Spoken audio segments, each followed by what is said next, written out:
Everybody, my self doctor Kuldeep Kaur और आज आपको कॉन्ट्रैक्ट एक्ट 1872 के नेक्स्ट टॉपिक पे लाए हैं एक्सेप्टेंस।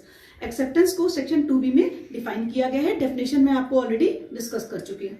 अब देखिए, एक राइटर थे Anson, acceptance is to offer what a lighted match is to a train of gunpowder. कह रहे हैं कि प्रस्ताव का स्वीकृति के साथ वही संबंध होता है जो जलती हुई तीली का माचिस की गाड़ी के साथ होता है, गन पाउडर के साथ होता है। तो ये बहुत एक अच्छा से उन्होंने कोटेशन दिया। उसी कोटेशन को डिस्क्राइब करते हुए आज हम आपको एक्सेप्टेंस के बारे में बताएंगे कि एक्सेप्टेंस को पहले जिसने प्रपोजल किया है उसको कम्युनिकेट करना जरूरी है। मान लीजिए जिसने प्रपोजल किया, आपको जो एक्सेप्टेंस कर रहा है, स्वीकार कर रहा है, वो भी कम्युनिकेट करेगा किसको, जिसने प्रपोजल हमको किया था। इसी पे आज आपको एक लीडिंग केस डिस्कस करने जा रहे हैं, फेल्टहाउस वर्सेस बिल्डे। जो प्लेंटिफ है वो क्या करता है, अपने भतीजे को एक लेटर लिखता है कि वो उसका हॉर्स खरीदना चाहता है 30 पाउंड 50 स्टर्लिंग में। तो यहाँ पर उसने पहले ही बता दिया कि वो इतने अमाउंट में हॉर्स को खरीदना चाहता है, क्योंकि भतीजा खुद नहीं काम करता है। वो क्या करता है, ऑक्शनर के माध्यम से, नीलामकर्ता के माध्यम से क्या करता है, हॉर्स को खरीदता और बेचता है। तो वो अपने ऑक्शनर को एक डायरेक्शन दे देता है कि ये जो हॉर्स है आप रिजर्व रखिएगा, डायरेक्शन दे देता है कि आप रिजर्व रखिएगा। इसका मतलब वो चाहता था कि उसके जो चाचा हैं, जो प्लेंटिफ है, उन्होंने अगर एक लेटर लिखा है उस हॉर्स के लिए तो वो हॉर्स किसको मिले, उसके चाचा को ही मिले। लेकिन ऑक्शनर क्या करता है, ध्यान नहीं देता और उस हॉर्स को बेच देता है। अब प्लेंटिफ केस फाइल करते हैं तो यहाँ पर एक वैलिड कॉन्ट्रैक्ट का निर्माण ही नहीं हुआ था। क्यों? प्रपोजल करने वाले ने तो प्रपोजल कर दिया, लेकिन एक्सेप्टेंस करने वाले ने उसको कम्युनिकेट नहीं किया था। एक्सेप्टेंस करने वाला या तो खुद कम्युनिकेट करे या उसके द्वारा कोई ऑथराइज एजेंट कम्युनिकेट करे, उसको सूचना दे कि हाँ प्रस्ताव को स्वीकार कर लिया गया है। दूसरी एक और चीज, जो प्रपोजल कर रहा है वो कोई कंडीशन ना लगाए कि एक्सेप्टेंस करने वाला इसको अगर हम जवाब नहीं देगा, रिप्लाई नहीं करेगा तो हम ये मान लेंगे कि हाँ एक्सेप्टेंस हो गई थी। इस तरह की कोई भी कंडीशंस नहीं लगाई जा सकती है। एक्सेप्टेंस कौन दे सकता है? एक्सेप्टेंस वही दे सकता है जिसको प्रपोजल किया गया था या फिर उसके द्वारा कोई ऑथराइज एजेंट क्या कर सकता है, एक्सेप्टेंस को दे सकता है। इसी को आपको एक केस डिस्कस करने जा रहे हैं, पॉवेल वर्सेस ली का। बहुत इंपॉर्टेंट केस है। देखिए, प्लेंटिफ को ने एक क्या किया, एक हेडमास्टर के रूप में किसी स्कूल में वो अपॉइंट हुआ। अभी अपॉइंटमेंट हुआ नहीं था, लेकिन उसको पता था, इंटरव्यू बोर्ड से कहीं उसको पता चल गया कि उसका अपॉइंटमेंट हेडमास्टर के रूप में होना है। कहीं उसे कमेटी के किसी एक मेंबर ने उसे पर्सनल इंफॉर्मेशन दे दी थी, लेकिन बाद में बोर्ड के कुछ नियम बदले और उस नियम के तहत इनको हेडमास्टर के रूप में अपॉइंटमेंट नहीं किया गया। तो इन्होंने केस फाइल कर दिया कि भाई हमारा अपॉइंटमेंट क्यों नहीं हुआ। तो कोर्ट ने कहा कि एक्सेप्टेंस की सूचना केवल कौन दे सकता है, केवल वो व्यक्ति दे सकता है जिसने इसको एक्सेप्ट किया हो। अगर कोई थर्ड पार्टी आपको उसकी इंफॉर्मेशन देती है तो वो एक्सेप्टेंस की कैटेगरी में नहीं माना जाएगा। तो एक्सेप्टेंस करने वाला खुद दे या उसके द्वारा कोई ऑथराइज पर्सन दे।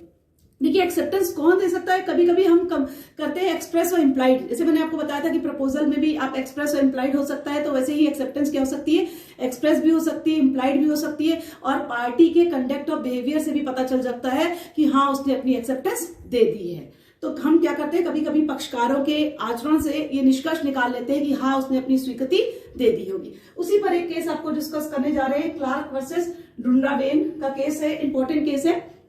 यहाँ पर एक बोट का कंपटीशन होना था, नाव दौड़ होनी थी और दो बोट्स थी, संतानिया वर्सेस संतानिया और वॉल्गरी। ये दोनों बोट्स थी और इनमें एक कंपटीशन में एक रूल बना दिया गया था कि अगर कोई एक बोट दूसरे बोट को इंजर्ड करेगी, इसका मतलब जो कंपटीशन में पार्टिसिपेट कर रहे हैं, अगर कोई लॉस होगा तो उस लॉस के लिए वो पर्सनल क्या होंगे, लायबल होंगे। जो कंपटीशन करा रहा है उससे इस लॉस का कोई भी लेना देना नहीं होगा।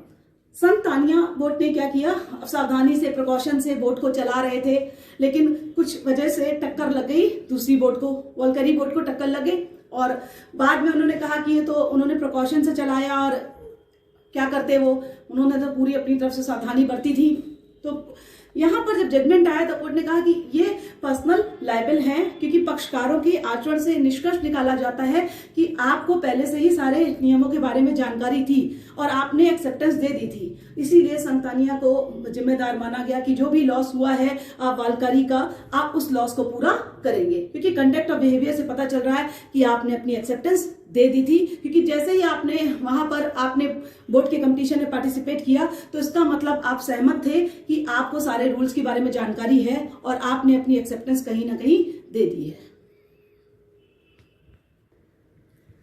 देखिए, एक्सेप्टेंस क्या होनी चाहिए, कंप्लीट होनी चाहिए और बिना किसी कंडीशन के होनी चाहिए। जिस तरह प्रपोजल को कहा गया कि प्रपोजल में किसी तरीके की कोई कंडीशन नहीं लगा सकते हैं, उसी तरीके से एक्सेप्टेंस क्या होनी चाहिए, कंप्लीट होनी चाहिए और उसमें कोई भी हम कंडीशंस नहीं लगाएंगे।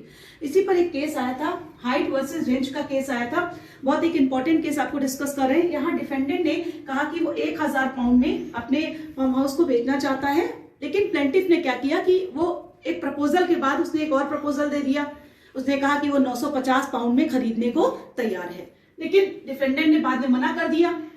तो इन्होंने कहा कि मैं 1000 पाउंड में ही खरीद लूंगा। तो अब डिफेंडेंट ने कहा कि वो इस प्रपोजल को एक्सेप्ट नहीं कर रहा, उसने बेचने से इनकार कर दिया। तो ये प्लेंटिफ जो है वो केस ले आए। तो कोर्ट ने कहा कि अभी वैलिड कॉन्ट्रैक्ट का निर्माण ही नहीं हुआ है। क्यों? एक्सेप्टेंस बिना किसी कंडीशन के होनी चाहिए और एक्सेप्टेंस पूरी तरीके से दी होनी चाहिए। अगर एक्सेप्टेंस में हम कोई कंडीशन लगा देते हैं तो वो क्या होती है, एक्सेप्टेंस की कैटेगरी में नहीं आती है। एक्सेप्टेंस पूरी कंप्लीट हो और बिना विदाउट किसी कंडीशन के हो, उसमें कोई भी शर्त नहीं होनी चाहिए। इस कॉन्ट्रैक्ट में क्या हुआ, इस कॉन्ट्रैक्ट में ये हुआ कि इसने क्या कर दिया, काउंटर ऑफर कर दिया। हमने एक ऑफर किया, आपने एक और ऑफर कर दिया। वो ऑफर क्या कहलाता है, काउंटर ऑफर। एक ऑफर देने के बाद अगर कोई व्यक्ति दूसरा ऑफर कर देता है तो उसे काउंटर ऑफर करते हैं। और जब काउंटर ऑफर क्या होता है, जब काउंटर ऑफर दिया जाता है तब ओरिजिनल ऑफर डिस्ट्रॉय हो जाता है, नष्ट हो जाता है। प्रस्ताव स्वीकृति क्या होनी चाहिए, एक समान होनी चाहिए। अगर दोनों की कंडीशंस में फर्क हो जाता है, प्रस्ताव की कंडीशन कुछ अलग जा रही है और एक्सेप्टेंस की अलग जा रही है, तो एक कॉन्ट्रैक्ट का निर्माण नहीं होगा।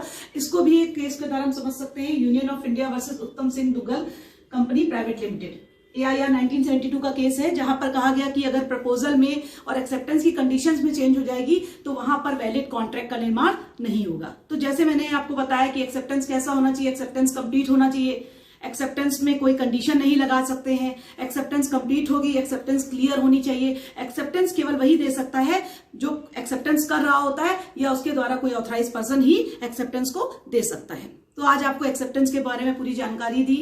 Please like and share, subscribe my channel. और अगर आपको कुछ और पढ़ना चाहते हैं तो आप कमेंट बॉक्स में जाकर कमेंट कर सकते हैं। नेक्स्ट वीडियो में फिर आपसे मुलाकात होगी। Thank you.